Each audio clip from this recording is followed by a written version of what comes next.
Seigneur, notre Dieu, notre Père,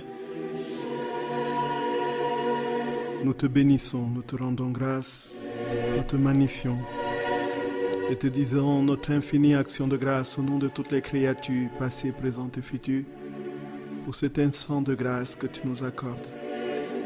Seigneur, nous te disons tout ce que nous sommes et tout ce que nous avons. Nous te disons que nous ne sommes rien et que nous n'avons rien. Seigneur, nous te rendons grâce parce que dans ce rien, tu es venu construire le tout de ta vie. La plénitude de ta vie divine, tu veux nous la donner et rendre ce rien conforme à toi. Seigneur notre roi, qui peut t'imiter, qui est semblable à toi, Seigneur, qui peut autant manifester de l'amour pour ses créatures comme Dieu. Seigneur notre roi, avoir le ciel, ouvrage de tes mains, le soleil et la lune que tu fixas. Qu'est-ce que l'homme pour que tu penses à lui, le fils d'un homme pour que tu en prennes garde? Tu l'as créé un peu moindre qu'un Dieu, et tu l'as couronné de gloire et d'honneur. Seigneur notre roi, nous voici devant toi, pour te dire combien nous sommes déterminés à poser notre rien dans ton tout, pour que ton règne advienne, que les créatures vivent de ta vie, que le ciel descende sur la terre, et que nous ayons, déjà dès ici-bas, un avant-goût, et bien plus encore qu'un avant-goût, la plénitude de cette vie d'en haut, puisque tu nous dis que nous ne serons pas dissemblables des bienheureux au ciel.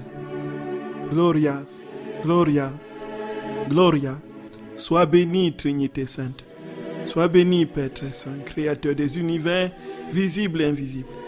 Sois béni Jésus, notre Seigneur, notre Roi et notre Maître, notre frère, toi l'aîné d'une multitude de frères, toi qui nous as précédés et qui dans ton corps glorieux nous a manifesté ce que nous serons demain, quand nous serons pleinement établis dans ta vie divine. Béni sois-tu, Seigneur, pour les blessures du péché que tu as guéries, que tu as pansées, que tu as cicatrisées dans ton sang précieux. Jésus d'amour, béni sois-tu infiniment pour le don de ton Esprit Saint. Esprit consolateur, Esprit des deux, Esprit du Père et du Fils, nous te rendons grâce. Esprit vivificateur et sanctificateur, toi qui viens achever l'œuvre de la création et de la rédemption, nous te bénissons, Esprit Saint. Viens, nous t'en supplions, consume-nous, consume-nous. Donne-nous d'être consumés dans cet immense amour, ce brasier d'amour de la Trinité, où nous serons nous aussi participants de la nature divine. Seigneur notre roi, Père très saint, tous les trois, venez former votre vie en nous. Trinité sainte, viens former ta vie dans nos cœurs, dans nos âmes et dans tout notre être. Que nous soyons des êtres trinitaires. Nous te bénissons, Seigneur. Nous te bénissons, notre roi. Gloria, Gloria, Gloria. Seigneur notre roi, nous te confions tous les auditeurs d'aujourd'hui, tous ceux de demain et tous ceux qui un jour entendront aux 3 fois Saint Jésus ces mots, ces balbutiements, qu'ils soient touchés au plus intime d'eux-mêmes, en espérant et en priant que tu parles dans nos misères et par nos pauvres lèvres. Ô Jésus d'amour, viens, nous t'en supplions. Viens, viens, brûle-nous de toi, Seigneur. Brûle-nous de toi, Jésus. Consume-nous, consume-nous. Nous voulons être consumés en toi. Ô Gloria, Gloria, béni sois-tu, Seigneur. Toi qui promets et réalises toujours. Oui, établis ton règne dans les cœurs. Établis ton règne dans les cœurs. Nous te prions, Seigneur, avec ta propre voix, dans ta divine volonté, au nom de tous les hommes de tous les temps. Seigneur, oui, viens, prends possession de la terre et fais advenir ton règne. Gloria, Gloria, Maranatha, Maranatha, Maranatha, Maranatha. Gloria, Maranatha, Maranatha. Frères et sœurs bien-aimés, vous êtes sur la radio de la divine volonté, la radio de l'association française Luisa Picaretta. Nous bénissons le Seigneur pour l'occasion qu'il nous donne de continuer notre méditation des écrits du livre du ciel. Et nous voulons rendre grâce au Seigneur pour le précieux don de ce cadeau à l'humanité aujourd'hui. Frères et sœurs d'amour, je vous dis encore tout mon amour dans le Seigneur et prie que Jésus nous assiste ce soir, qu'il prenne possession de nos cœurs, de nos oreilles, de nos lèvres, et que tout ce que nous vivrons soit pleinement en lui. Soyez bénis, frères et sœurs d'amour. Comme d'habitude, nous allons nous confier à notre très sainte Mère, la Reine de la divine volonté. Au nom du Père et du Fils et du Saint-Esprit. Amen. Notre Père qui es aux cieux, que ton nom soit sanctifié, que ton règne vienne, que ta volonté soit faite sur la terre comme au ciel. Donne-nous aujourd'hui notre pain de ce jour. Pardonne-nous nos offenses, comme nous pardonnons aussi à ceux qui nous ont offensés. Et ne nous laisse pas entrer en tentation, mais délivre-nous du mal. Amen. Je vous salue Marie, pleine de grâce. Le Seigneur est avec vous. Vous êtes bénie entre toutes les femmes, et Jésus, le fruit de vos entrailles, est béni. Sainte Marie, Mère de Dieu, priez pour nos pauvres pécheurs, maintenant et à l'heure de notre mort. Amen. Je vous salue Marie, pleine de grâce. Le Seigneur est avec vous. Vous êtes bénie entre toutes les femmes, et Jésus, le fruit de vos entrailles, est béni. Sainte Marie, Mère de Dieu, priez pour nos pauvres pécheurs, maintenant et à l'heure de notre mort. Amen. Je vous salue Marie, pleine de grâce. Le Seigneur est avec vous. Vous êtes bénie entre toutes les femmes, et Jésus, le fruit de vos entrailles, est béni. Sainte Marie, Mère de Dieu, priez pour nos pauvres pécheurs, maintenant et à l'heure de notre mort. Amen. Je vous salue Marie, pleine de grâce. Le Seigneur est avec vous. Vous êtes bénie entre toutes les femmes, et Jésus, le fruit de vos entrailles, est béni. Sainte Marie, Mère de Dieu, priez pour nos pauvres pécheurs, maintenant et à l'heure de notre mort. Amen. Je vous salue Marie, pleine de grâce. Le Seigneur est avec vous. Vous êtes bénie entre toutes les femmes, et Jésus, le fruit de vos entrailles, est béni. Sainte Marie, Mère de Dieu, priez pour nos pauvres pécheurs, maintenant et à l'heure de notre mort. Amen. Je vous salue Marie, pleine de grâce. Le Seigneur est avec vous. Vous êtes bénie entre toutes les femmes, et Jésus, le fruit de vos entrailles, est béni. Sainte Marie, Mère de Dieu, priez pour nos pauvres pécheurs, maintenant et à l'heure de notre mort. Amen. Je vous salue Marie, pleine de grâce. Le Seigneur est avec vous. Vous êtes bénie entre toutes les femmes, et Jésus, le fruit de vos entrailles, est béni. Sainte Marie, Mère de Dieu, priez pour nos pauvres pécheurs, maintenant et à l'heure de notre mort. Amen. Je vous salue Marie, pleine de grâce. Le Seigneur est avec vous. Vous êtes bénie entre toutes les femmes, et Jésus, le fruit de vos entrailles, est béni. Sainte Marie, Mère de Dieu, priez pour nos pauvres pécheurs, maintenant et à l'heure de notre mort. Amen. Je vous salue Marie, pleine de grâce. Le Seigneur est avec vous. Vous êtes bénie entre toutes les femmes, et Jésus, le fruit de vos entrailles, est béni. Sainte Marie, Mère de Dieu, priez pour nos pauvres pécheurs, maintenant et à l'heure de notre mort. Amen. Je vous salue Marie, pleine de grâce. Le Seigneur est avec vous. Vous êtes bénie entre toutes les femmes, et Jésus, le fruit de vos entrailles, est béni. Sainte Marie, Mère de Dieu, priez pour nos pauvres pécheurs, maintenant et à l'heure de notre mort. Amen. Gloire soit au Père, et au Fils, et au Saint-Esprit, comme il était au commencement, maintenant et toujours, et dans tous les siècles des siècles. Amen. Ô mon Jésus, pardonnez-nous nos péchés, préservez-nous du feu de l'enfer, et conduisez au ciel toutes les âmes, surtout celles qui ont le plus besoin de votre sainte miséricorde. Ô Marie conçue sans péché, priez pour nous qui avons recours à vous. Ô Marie conçue sans péché, priez pour nous qui avons recours à vous. Ô Marie conçue sans péché, priez pour nous qui avons recours à vous. Que par la miséricorde de Dieu, les âmes des fidèles trépassés reposent en paix. Amen. Au nom du Père et du Fils et du Saint-Esprit. Chers frères et sœurs bien-aimés dans le Seigneur, nous rendons de vives actions de grâce au Seigneur pour l'occasion qu'il nous donne de continuer notre méditation sur les écrits du livre du ciel, notamment dans cette rubrique de la mortification. Frères et sœurs bien-aimés, que le Seigneur nous dispose à écouter ce qu'il veut nous dire ce soir et à en tirer les fruits nécessaires pour notre propre vie. Sachant que la divine volonté, encore une fois, c'est la vie pleine de Dieu et qu'il ne s'agit pas simplement de théorie. Le Seigneur n'a pas besoin de nourrir nos méninges pour une délectation intellectuelle purement humaine. Il veut nous nourrir pleinement de sa vie, nous donner l'aliment du ciel qui est lui-même et nous permettre ainsi de vivre dès ici-bas le ciel.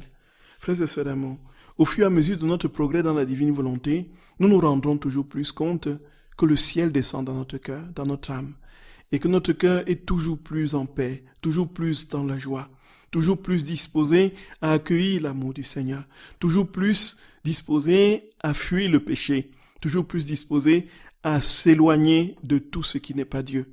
Voilà, frères et sœurs d'amour, la mortification n'a que ce but, nous unir pleinement à notre très saint Seigneur, nous donner la possibilité d'acquérir la vie pleine de Dieu. En fait, dans les 3 règles, les 3 conditions pour acquérir le don, nous savons que la mortification est logée dans la première.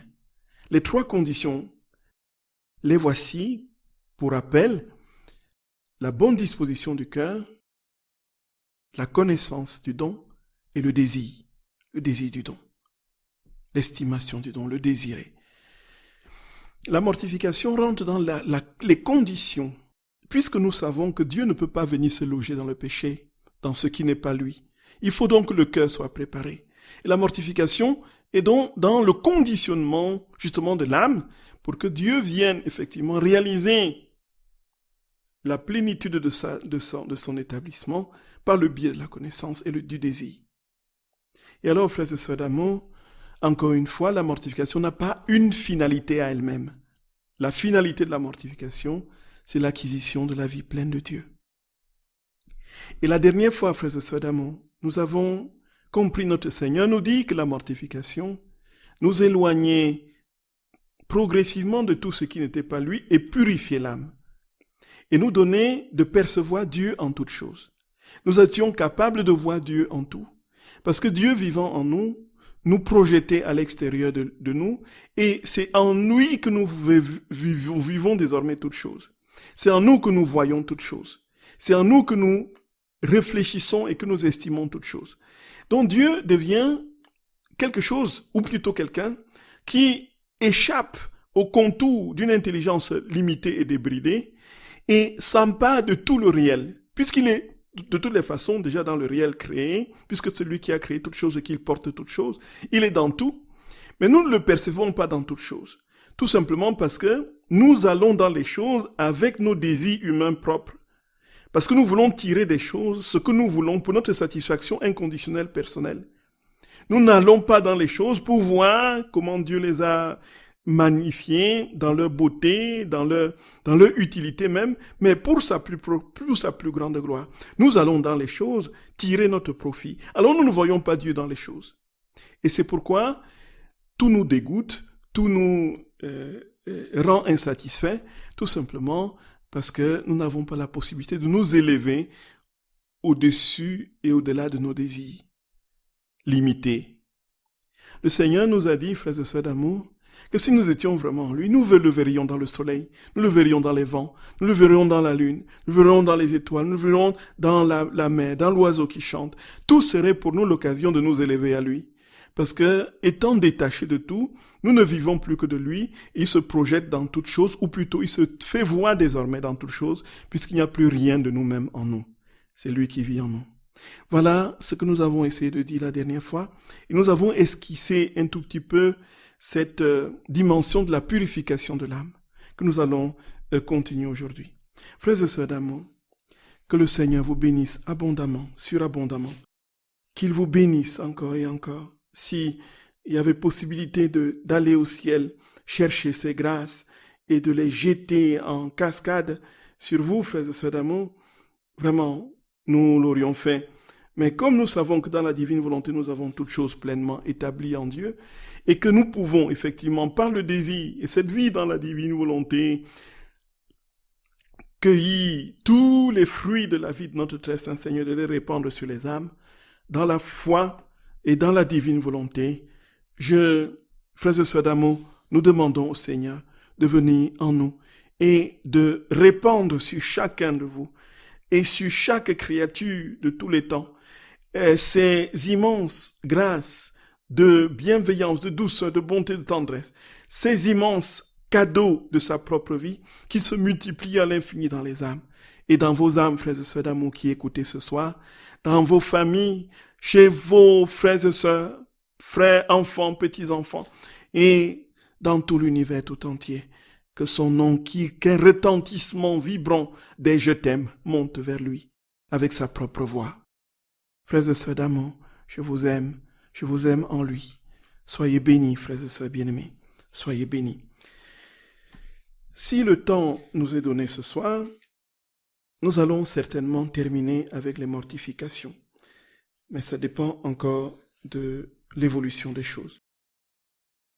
Alors, nous allons, frères et sœurs bien-aimés, comprendre notre très saint Seigneur aujourd'hui, nous dit combien la mortification est la vertu suprême qui nous pousse au don de nous-mêmes. Alors, dans les premiers fruits, nous avons dit que, n'est-ce pas, l'âme est portée à tout donner. Mais effectivement, nous allons comprendre pourquoi, frères et sœurs bien-aimés, parce que Jésus nous dit qu'il n'y a pas de gloire possible sans la mortification. En fait, la mortification nous couronne de gloire. Et nous allons le comprendre. Comment est-ce que ce qui, humainement, nous diminue est plutôt porté à nous élever? Et c'est ça, justement, l'équation qui fait partie des paradoxes de l'œuvre de Dieu. Pour être grand, il faut être petit. Pour être fort, il faut être faible. Voilà, ça fait partie de ces paradoxes que nous connaissons. Pour être riche, il faut être pauvre. Comment est-ce que les mortifications nous couronnent de gloire? Alors, nous avons un texte célèbre au tome 5 du 12 octobre 1903, où le Seigneur explique comment, voilà, notre très saint Seigneur, frères et sœurs d'amour, encore une fois, tout ce que Jésus a vécu dans sa vie, de la plus petite respiration jusqu'à sa couronne d'épines, jusqu'à sa mort sur la croix, avait une signification dans la divine volonté. Tout, absolument tout, travaillait dans sa vie divine à se répandre, à éclater, à faire éclater sa gloire et sa vie dans les créatures. Rien de ce que Jésus a vécu, de l'infini petit geste inconscient de sa vie, jusqu'à l'acte de sa mort sur la croix et de sa résurrection, rien n'est passé sans porter ses fruits divins et éternels de la transfiguration et de la divinisation des créatures. Et c'est pourquoi tout avait une signification, tout, absolument tout. Et Jésus explique à Luisa Picaretta dans ce texte pourquoi est-ce qu'il a été couronné d'épines. Et c'est là qu'il va donner une leçon particulièrement sublime et lumineuse sur la nécessité de la mortification qui est la condition de la gloire. Frères et sœurs d'amour, Jésus parle de manière souveraine et brillante à sa servante. C'est mieux que nous lisions, il est préférable que nous lisions le texte pour mieux comprendre. Alors, ce matin, j'ai vu à l'intérieur de moi mon adorable Jésus couronné d'épines. Le voyant ainsi, je lui ai dit, « Mon doux Seigneur, pourquoi ta tête est-elle enviée, ton corps flagellé, qui avait tant souffert et tant répandu de sang, n'a-t-elle pas voulu être moins honorée que lui par la souffrance, au point d'avoir instigé tes ennemis à te couronner d'une couronne d'épines aussi douloureuse. Donc, elle pose la question à Jésus, pourquoi est-ce que ta tête a été aussi maltraitée? Ta tête a été couronnée d'épines. Pourquoi est-ce qu'ils n'ont pas mis la couronne dans ton ventre, par exemple? Pourquoi est-ce qu'ils ne l'ont pas mis dans tes mains ou dans tes pieds? Pourquoi est-ce qu'ils ne t'ont pas piqué le cœur ou bien piqué la poitrine avec les épines? Pourquoi ta tête a-t-elle tant souffert, reçu tant d'épines? Frères et sœurs d'amour, comprenons bien que ces épines avaient une taille énorme, énorme. Ce ne sont pas des petites épines d'ortie ou de rose, là. Il s'agit des grosses épines. C'est-à-dire que si vous allez voir en fait la plante de cette couronne, c'était des longues épines, absolument. Et puis, selon la description que tous les saints et mystiques font, et que Louis Apicalita fait, aussi dans les heures de la Passion, les épines de la tête de notre très saint Seigneur traversaient ses tempes, rentraient dans ses yeux. Ce n'était pas des petits trucs qui se limitaient au niveau du crâne. Ça rentrait dans la chair du crâne et puis traversait les tempes. C'était quelque chose d'affreux et horrible. Et Jésus, frères et sœurs bien-aimés, Louis Apicalita contemple cela et dit, mais comment est-ce que ta tête a tant souffert? Pourquoi est-ce qu'ils se sont acharnés sur ta tête avec autant de véhémence? Et Jésus va lui répondre ceci. Ma fille, le couronnement d'épines a plusieurs significations. Même si beaucoup a été dit à son sujet, il y a encore beaucoup à dire. Comme en compétition avec mon corps, ma tête a voulu avoir ses propres souffrances et son propre écoulement de sang. Et quelque chose de presque incompréhensible à un esprit créé. La tête unit le corps et l'âme, de telle sorte que le corps sans la tête n'est rien. Donc, en fait, nous sommes corps et âme. Donc, dans cette anthropologie qui est devenue pratiquement prédominante, même si l'anthropologie biblique établit 3 instances de la personne humaine, on a ici, n'est-ce pas, 2 instances principales qui traversent l'anthropologie occidentale, dont le corps et l'âme. Donc, c'est un héritage de Descartes. Bon, peu importe. Le Seigneur dit, écoute bien ma fille, l'âme et le corps qui sont unis intimement, qu'est-ce qui les unit profondément? Mais c'est la tête. Et même sur le plan physiologique, donc continuons, Jésus donne même cette explication. Il ne faut pas que j'écorche son explication. La tête unit le corps et l'âme de telle sorte que le corps sans la tête n'est rien. Même s'il est possible de vivre sans d'autres membres, il est impossible de vivre sans sa tête, puisqu'elle est la partie essentielle de l'homme tout entier. Que le corps pêche ou fasse le bien, c'est la tête qui dirige tout. Le reste du corps n'est rien d'autre qu'un instrument. Effectivement. Frères et sœurs d'amour, c'est vrai. Donc, sur le plan physiologique, il ne peut pas avoir de vie, de mouvement sans le corps, sans la tête, pardon. Nous pouvons vivre sans un bras, sans 2 bras, nous pouvons vivre sans le pied, avec des pieds coupés, mais nous ne pouvons pas vivre sans la tête, dit Jésus. Et c'est là, c'est l'évidence. Nous pouvons avoir tous les autres membres en bonne santé, mais s'il n'y a pas de tête, il n'y a pas de vie. Vous êtes d'accord, frère Sabine? Donc l'unité, dit Jésus, de l'âme et du corps se fait par la tête et dans la tête. Effectivement, ça c'est pour ce qui est du plan physiologique. Et sur le plan spirituel et moral, tous les péchés, tout le bien vient de la tête. Donc, tout se matérialise. En fait, la main est neutre dans le péché que nous commettons. C'est la tête qui commande la main. Donc, la tête commande à la main de consacrer le corps de notre très saint Seigneur à l'autel. Et la tête commande aussi à la main de commettre un péché. Voilà. De voler. Donc, tout vient de la tête, en fait.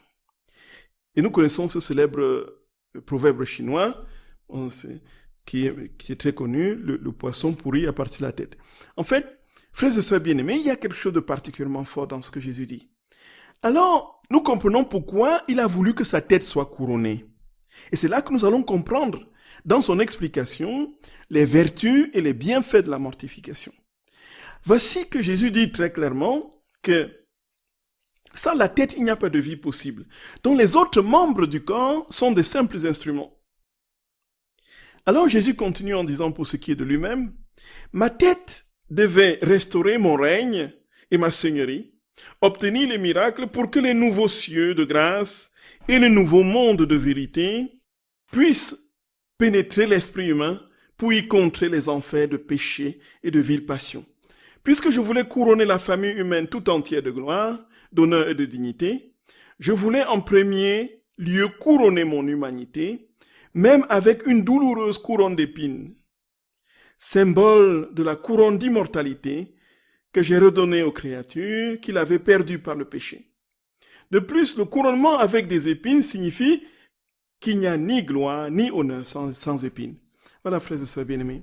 Donc le Seigneur a voulu que sa tête soit couronnée parce que il voulait ainsi planter son règne dans l'esprit humain pour contrer les enfers, comme il dit, de péché et de viles passions. Et non, il a voulu ainsi, en se couronnant, en se laissant couronner par les épines, il a voulu couronner l'humanité, n'est-ce pas, de gloire. Donc il a voulu couronner l'humanité, frères et bien-aimés, de l'immortalité. Il a voulu donner à l'homme ses propres pensées.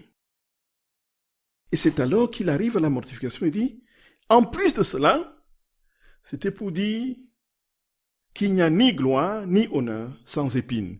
Gloria, Gloria, Gloria, Gloria, Gloria, Gloria.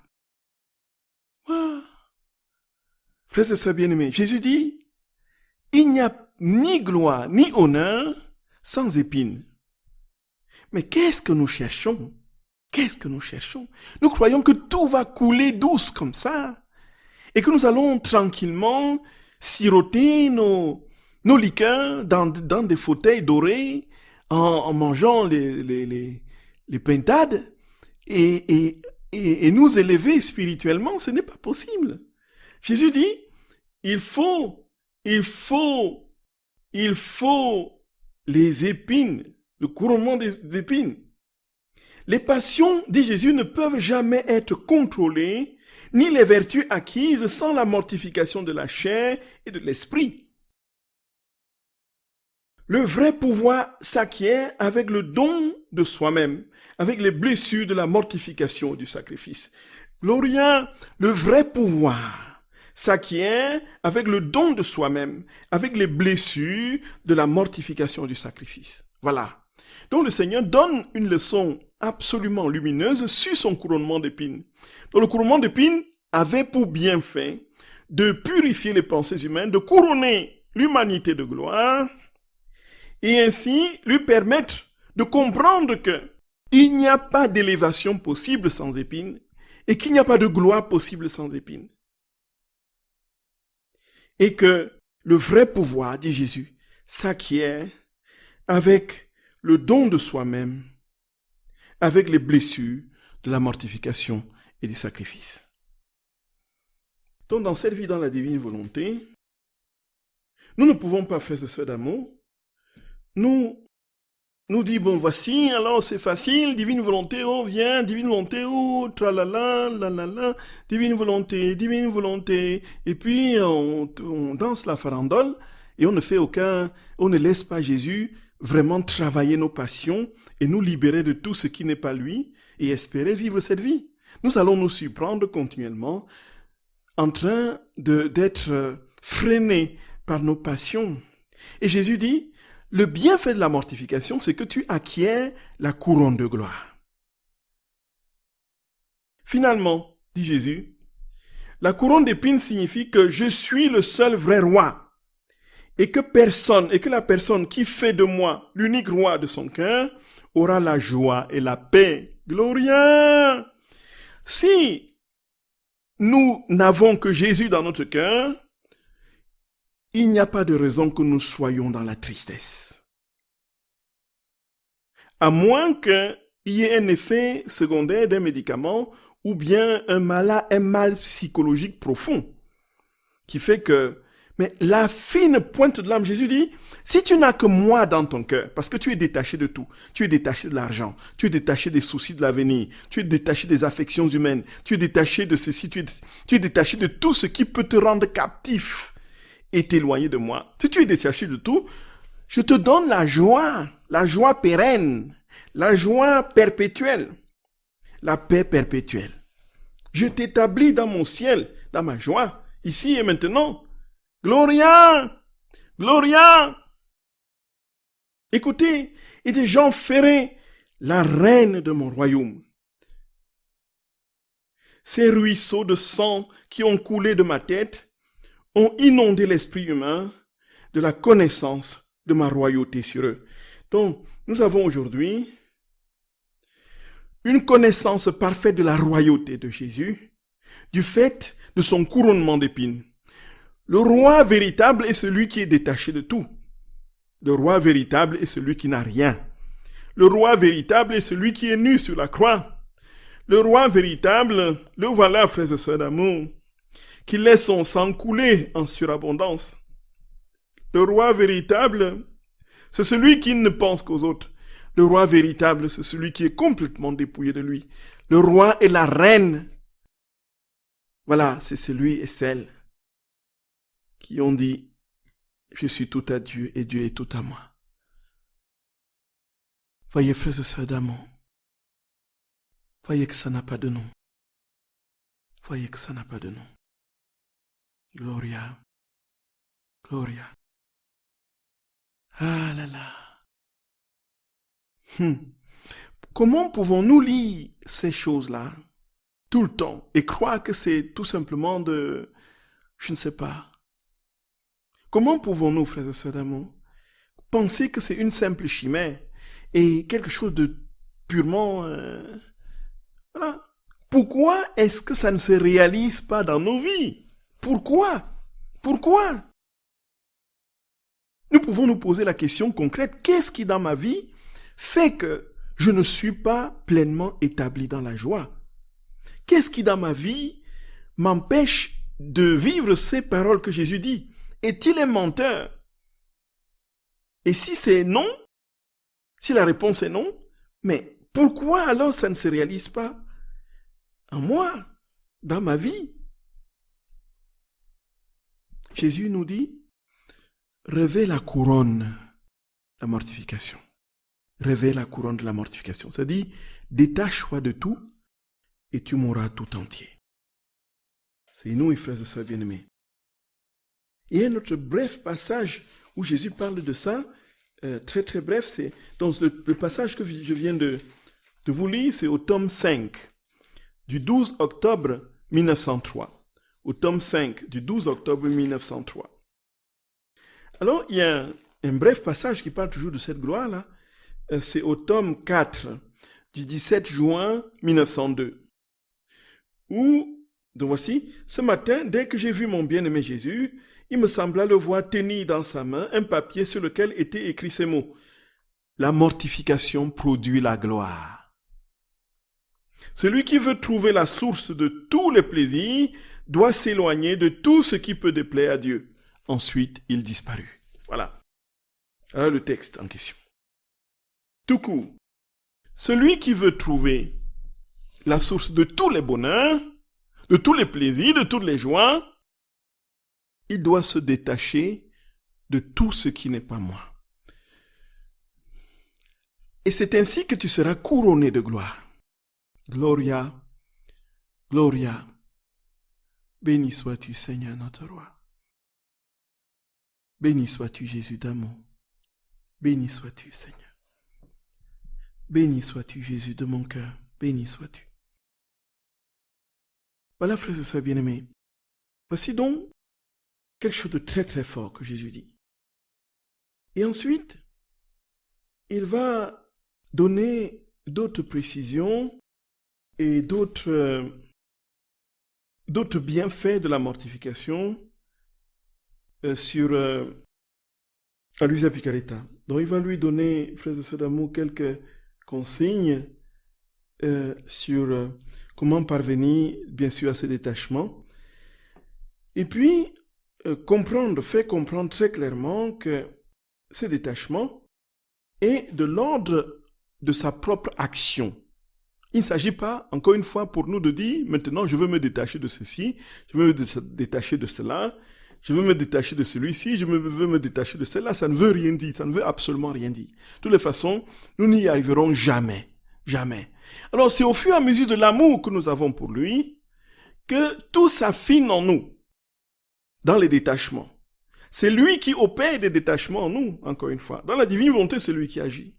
Et c'est lui qui va progressivement mettre un frein à ce qui n'est pas lui, le faire disparaître progressivement dans telle attache ou telle autre. Ce n'est jamais l'œuvre humaine. Et comprenons-le, frères et sœurs d'amour, une fois pour toutes. Dieu seul est capable de tout. Sans moi, vous ne pouvez rien faire. Et nous revenons là-dessus très souvent. Parce que sinon, nous serions dans quelque chose de l'ordre d'une sorte de jansénisme comme ça, où par la force des poignets, on veut réaliser sa propre sainteté. Et puis, on entre dans des ascèses, des disciplines, avec toutes sortes de codifications légales qui, au lieu de nous épanouir, n'est-ce pas, nous enferment sur nous-mêmes et nous coupent des autres et de Dieu.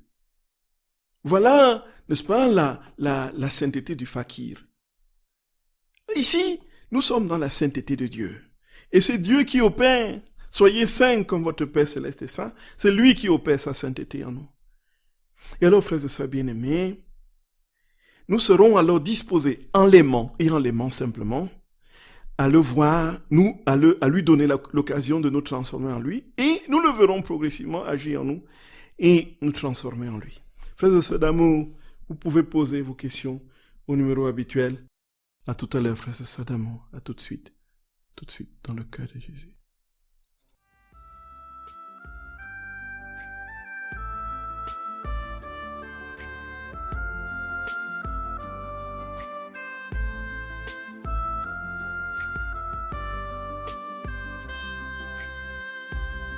Mon seul désir, c'est de vivre en toi, de te laisser grandir en moi, que ta vie soit ma vie. Mon seul désir, c'est de vivre en toi, Seigneur, tu es mon roi, Seigneur, tu es mon roi.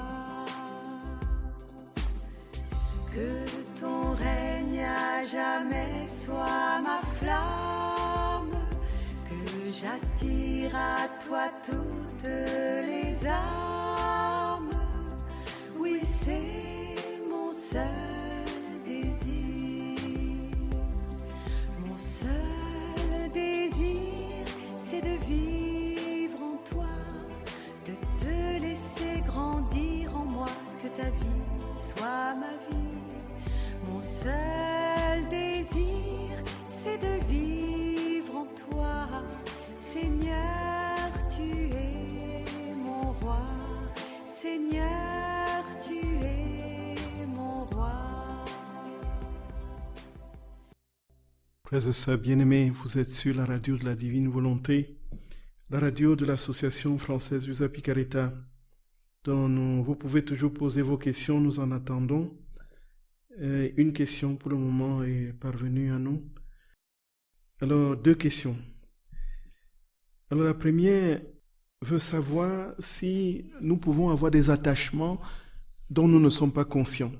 Si nous pouvons être attachés à des choses sans être conscients. Alors, c'est une question très pointue, très pertinente. Effectivement, ça c'est... Il y a dans des attachements déjà dont nous sommes conscients, dont relève de ce qui ordinairement constitue le lieu de notre combat spirituel. Et nous sommes certains de certains attachements contre lesquels nous travaillons jour et nuit pour nous en détacher, parfois avec plus ou moins de succès. Et nous avons parfois l'impression que pour certains de ces attachements, qu'il s'agit comme d'une écharpe dans la chair. Pour reprendre les expressions de saint Paul dans la 2e épître aux Corinthiens, où il parle ce qu'il a vécu, parlant de quelqu'un, parlant de lui à la troisième personne, qui, il y a quelques années, s'est élevé dans les hauteurs et a vu des choses que les yeux humains n'ont point vues et a entendu les choses que les oreilles humaines n'ont point entendues. Et pour qu'il ne s'enorgueillisse pas, il a reçu dans sa chair une écharde. Et il a supplié le Seigneur par 3 fois que cette écharde lui soit enlevée. Et il n'a reçu qu'une seule réponse, ma grâce te suffit. Et nous pouvons, donc c'était là, quel que soit ce qu'on peut attribuer à cette écharde comme identité, nous savons que c'était un combat spirituel pour Paul. Et très souvent, nous avons aussi des attachements comme ça qui sont des vrais combats spirituels pour nous. Des lieux où nous tentons, vaille que vaille, de nous en sortir. On fait quelques progrès, on est content et on se dit, voici, enfin, c'est terminé. Et puis le lendemain, floup, on replonge. Voyez, ça peut être au niveau de l'aliment, voyez un peu. Comme le chocolat, n'est-ce pas, pour certains, que je ne cite pas.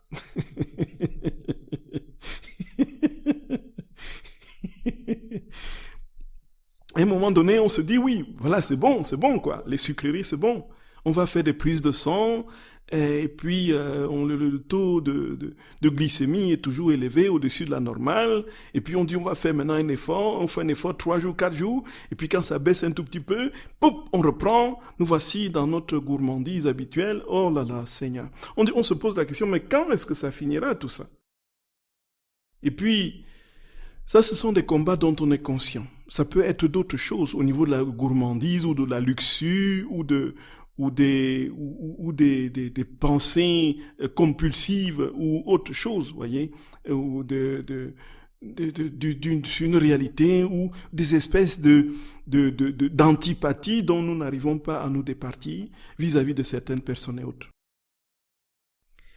Donc, il y a certains qui sont certainement plus inconscients, certainement, mais qui sont enfouis. Et là, si on fait appel à la psychologie des profondeurs, on a effectivement une claire conscience aujourd'hui, avec ce qu'on sait du fonctionnement du psychisme humain, qu'il y a au tréfonds de l'âme, dans l'inconscient, des réalités qui peuvent être du fait soit de leur effet traumatique, ou de leur, comment dire, où il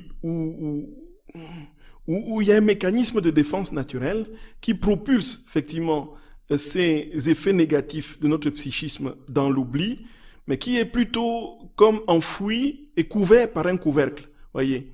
Et lorsque l'occasion se présente, ça ressurgit et on se dit, ah, tel problème n'a pas été réglé, ah, tel attachement n'a pas été terminé, ainsi de suite.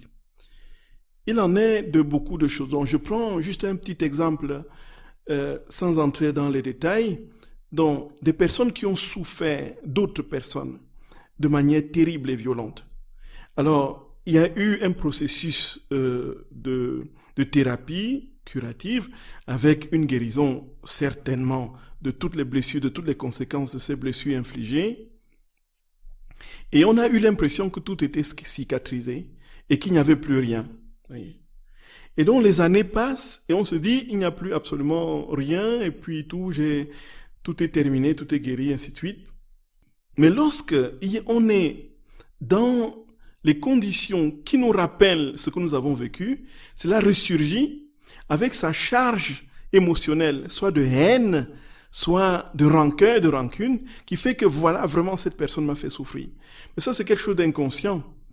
Alors, une fois que ça ressurgit, il s'agit pour nous, si nous en sommes conscients, très rapidement, de déposer cela en confession et de demander de nouveau au Seigneur de purifier les miasmes, justement, les restes de ce traumatisme, oui, par exemple. Ça, c'est juste un exemple. Ça peut être beaucoup d'autres choses. Et voilà, frères et sœurs bien-aimés, que les attachements, on peut dire, ce que Dieu prend en compte, c'est ce dont nous sommes conscients. Donc, si il advient que le Seigneur veuille nous juger pleinement, il ne va pas aller sortir dans l'inconscient, ce dont nous ne sommes pas conscients, sortir des choses qui sont en nous. En fait, le fait que ces éléments inconscients reviennent à la surface après que le surmoi, soit lézardé, soit brisé, vient de ce que le Seigneur veut de nouveau nous faire comprendre que tout n'est pas guéri, qu'il faut encore que le Seigneur, qu'il veut encore guérir, qu'il est en train de poursuivre son œuvre de restauration en nous.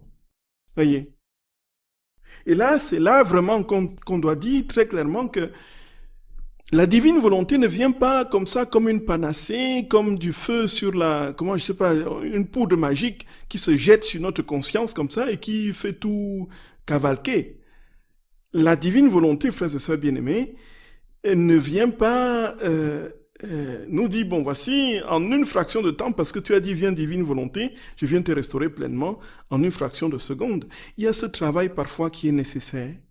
Et là, la guérison de l'âme, le travail de restauration de l'âme, le travail qui consiste justement à poser nos blessures devant le Seigneur et à demander la guérison, est indispensable. Ça rentre dans les conditions, avec les mortifications bien sûr, pour que Dieu pleinement prenne toute la place en nous.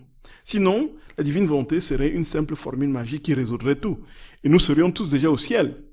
À ce que je sache, ni vous ni moi ne sommes pas encore établis dans cette pleine vie totale de la béatitude.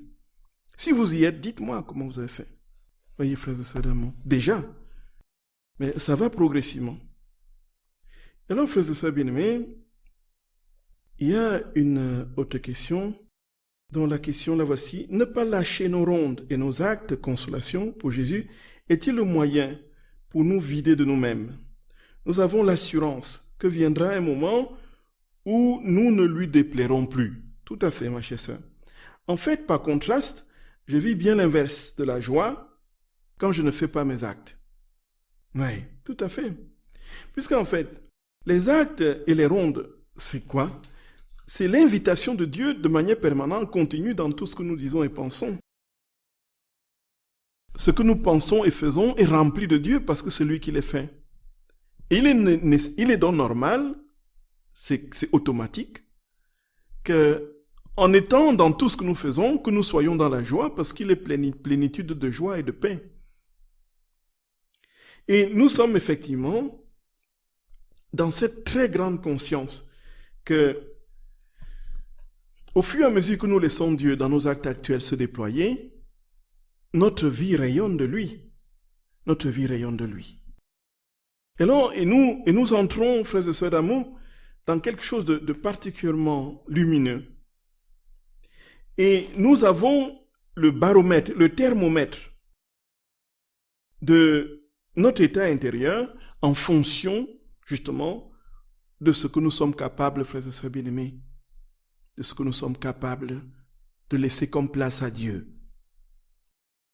Les yo-yo viennent de ce que, c'est évident, Dieu n'est pas dans les yo-yo. Les yo-yo viennent de ce que il y a un moment c'est Dieu, un moment c'est nous. Un autre moment, c'est lui, un autre moment, c'est nous. Nous nous donnons et nous nous récupérons, ainsi de suite. Donc ce va-et-vient continuel fait que nous sommes dans l'inconstance. Or Dieu, s'il est pleinement, parfaitement et perpétuellement établi en nous, nous dispose à être continuellement dans cet état qui est le sien, cet état de sainteté et de béatitude. Voyez, frères et sœurs d'amour, voyez ça. Effectivement, c'est tout à fait logique qu'une fois qu'on ne fait plus ces actes, on ne se sent plus dans la joie. Tout à fait, ma chère sœur bien-aimée, c'est tout à fait. C'est pertinent. C'est pertinent. Et alors, frères et sœurs bien-aimés, voici que Jésus, très clairement, nous dit ceci. S'il te plaît, c'est ça la mortification. S'il te plaît, laisse-moi toute la place. S'il te plaît, laisse-moi toute la place. Aime-moi, aime-moi, aime-moi. Et tu aimeras les autres divinement. Gloria, Gloria. Et tu auras pour tous le même amour, de manière divine. Et ce qui n'est pas Dieu ne t'attirera plus. Ce qui n'est pas Dieu ne t'attirera plus. Voyez? Ce qui n'est pas Dieu ne t'attirera plus. Ce qui n'est pas moi ne t'attirera plus. C'est ça. Effectivement, Au fur et à mesure, ça c'est le complément d'éclaircissement de la sœur, et au fur et à mesure que nous laissons Dieu faire des choses en nous, alors qu'est-ce qui se passe, frères et sœurs bien-aimés? Nous ne faisons plus notre volonté. Nous ne pouvons plus faire ce que nous voulons. Parce que Dieu faisant tout en nous, nous quittons progressivement notre volonté. Il nous fait quitter progressivement ce que nous sommes. Et encore une fois, comme l'amour c'est lui, comme le don c'est lui, comme le sacrifice c'est lui, comme tout c'est lui, alors pour être tout, il faut être tout en lui. Il faut reconnaître qu'on n'est rien, qu'on n'a rien, qu'on ne peut rien, et que ce soit lui, et que c'est lui qui fera tout. Voilà, c'est tout, c'est simple. C'est simple, frères et sœurs d'amour. C'est simple.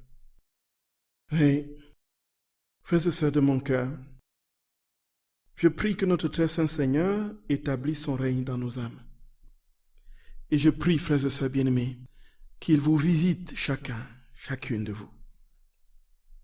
Et rappelons-nous qu'il est là, il est dans l'attente ardente, il est dans l'attente assoiffée, brûlante de nous transformer en lui. Croyons, frères et sœurs d'amour, croyons qu'il est là et que jamais, jamais, jamais, jamais il ne nous abandonnera puisqu'il a dit qu'il est fidèle éternellement. Frères et sœurs d'amour, soyez infiniment bénis, infiniment bénis.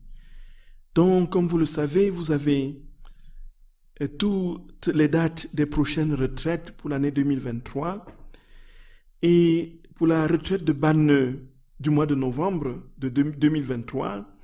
Merci de patienter et de vous inscrire au 1er septembre lorsque les inscriptions seront ouvertes à partir de ce moment-là.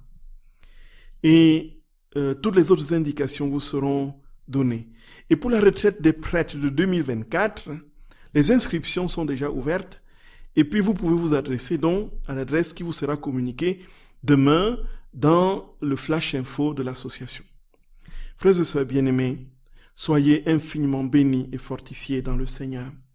Qu'il vous accorde la plénitude de sa grâce et qu'il vous donne de vivre déjà dès ici-bas un vrai avant-goût de son ciel. Qu'il établisse son règne en vous, frères et sœurs d'amour. Et que malgré tout notre chemin cabossé, nos pas qui avancent qu'à un quart, malgré nos incertitudes et nos inconstances, que nous soyons sûrs que nous arriverons au but et que nous toucherons Jésus, que nous toucherons son manteau glorieux et que sa croix sera victorieuse. C'est une longue route, mais nous y parviendrons. Frères et sœurs d'amour, je vous aime de tout mon cœur. Que le Seigneur vous bénisse, qui vous garde, qui vous montre sa face, qui vous accorde sa grâce, qui tourne vers vous son visage et vous donne sa paix. Lui qui est Père, Fils et Saint-Esprit. Amen. Frères et sœurs d'amour, soyez infiniment bénis. Soyez infiniment bénis. À jeudi prochain pour d'autres grâces. Soyez bénis, frères et sœurs d'amour.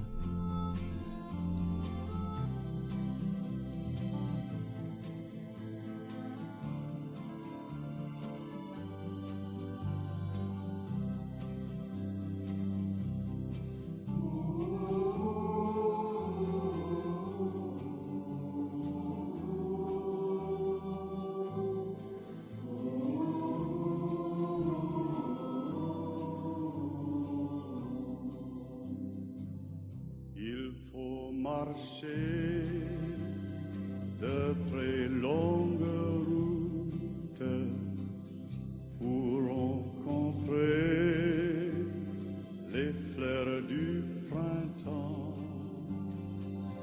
Il faut marcher,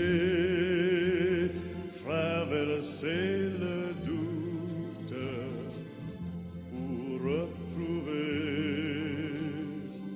son cœur d'enfant. Il faut marcher et franchir la peine pour découvrir que tu es la joie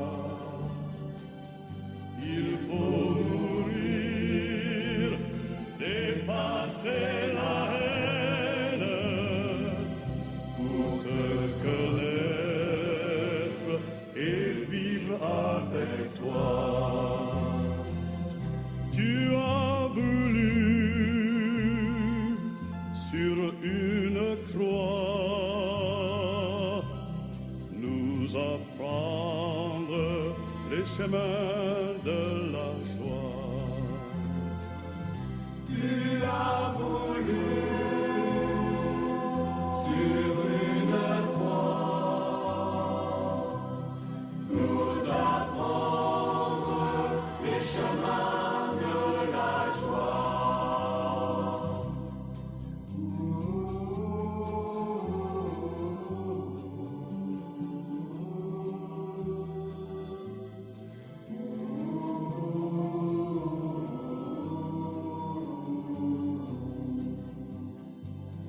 Il faut aller au bout de sa peine pour allumer l'espoir comme un feu. Il faut aller au bout de soi-même pour découvrir le cœur de Dieu. Il faut aller au bout de sa vie pour retrouver son premier amour et pour chanter d'une âme éblouie la symphonie de l'éternel retour. Tu as voulu sur une croix nous apprendre les chemins de la joie. Tu as voulu sur une croix nous apprendre les chemins de la joie.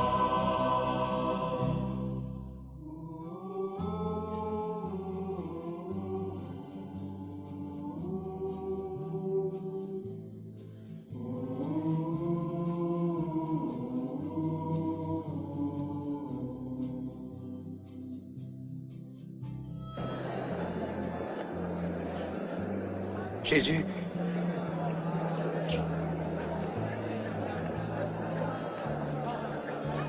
souviens-toi de moi quand tu viendras dans ton royaume.